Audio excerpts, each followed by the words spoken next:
हायवेचे जे फंड आहेत NHAI authority, त्याच्या फंडमार्फत जो आपला भैया चौकातला जो ब्रिज आहे तर त्या ठिकाणी कदाचित पुढच्या महिन्याच्या सुरुवातीच्या काळामध्ये ते ब्रिजचं पाडकाम होणार आहे.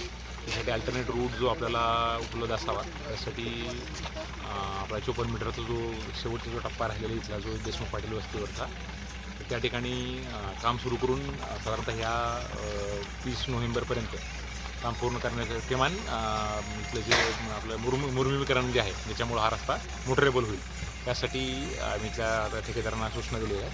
आणि इथला मागं जो आपला RUBच्या खाली जी जागा आहे तिथलं सुद्धा काही आपल्या कोर्टच्या प्रकरणामुळं अडकलेलं आहे. तर लवकरच करायचं आम्ही ते कोर्टाला सुद्धा विनंती करू आणि त्यानंतर त्या कामाला सुद्धा सुरू करण्याच्या मी सूचना देत आहोत. परंतु इथला जो ज्याच्यामुळं इथल्या पुढच्या लोकांना सुद्धा ह्या रस्त्याचा फायदा होईल त्यासाठी या इथले आमचे जे संबंधित ठेकेदार आहेत त्यांना काम ह्या महिना एंडपर्यंत पूर्ण करण्याच्या आम्ही सूचना दिलेल्या आहेत.